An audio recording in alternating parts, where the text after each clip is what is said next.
তো দেখো বন্ধুরা কিভাবে জল জমে গেছে, কি দুর্বিষহ হয়ে গেছে চারিদিক, যেন ভালো লাগছে না। জলই জল, পুরো বন্যার মতন জল হয়ে গেছে চারিদিকে। দেখো কিভাবে জলে ভর্তি হয়ে গেছে, আরেকটু হলে দেখো আমাদের দুয়ার উঠে যাবে, এত জলে ভর্তি হয়ে গেছে। চলো আমি দেখাচ্ছি তোমাদেরকে। আমি এক সাইড দিয়ে যাচ্ছি, মাঝখান দিয়ে যাচ্ছি না, কারণ আমি স্লিপ খেয়ে পড়ে যাব, প্রচণ্ড স্লিপ হয়ে গেছে। তো দেখো কী অবস্থা হয়ে গেছে, চারিদিকটা জলে ভর্তি। এই দেখো আমার গাছগুলোর কি অবস্থা, কি বলে বোঝাতে পারবো না, এত মায়া লাগছে আমার গাছগুলোর প্রতি। খুব খারাপ অবস্থা আমার গাছগুলোর। দেখো কি হয়ে গেছে গাছগুলো, চারিদিকে এদিক ওদিক হয়ে গেছে ঝড়ে। ভালো লাগছে না গাছগুলোর জন্য। দেখো চারিদিকে জলই আর জল। দেখো এখানে আমার মেয়ে দাঁড়িয়ে আছে, জলের কারণে নামতে পারছে না। দেখেছো চারিদিকে জল আর জল।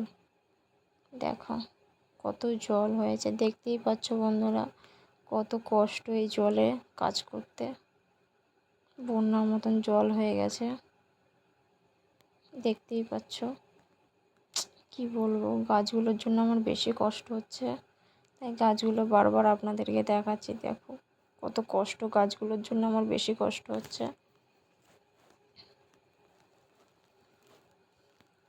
দেখছো তো, দেখো একটা ফুল ফুটে আছে, আপনাদেরকে ফুলটা দেখাই, দাঁড়াও আপনাদেরকে ফুলটা দেখাচ্ছি। দেখুন গাছের মাঝখানে একটা ফুল ফুটে আছে, কি সুন্দর।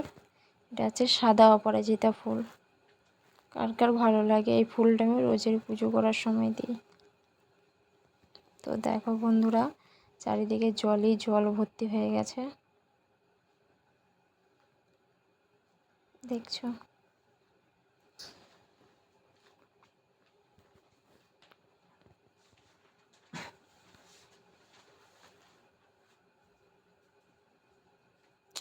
এই হচ্ছে আমাদের মন্দির লক্ষ্মীনারায়ণ, এখানেও জলে ভর্তি হয়ে গেছে। দেখ চারিদিকে শুধু জল আর জল। এখানেও গাছগুলো ডুবে গেছে, কি বলবো আর। এটা হচ্ছে একটা ছোট্ট পানা পুকুর, তাতেই জল উঠে ভর্তি হয়ে গেছে। এখানে দেখ, এখানে রান্না হতো, দেখতে পেয়েছো।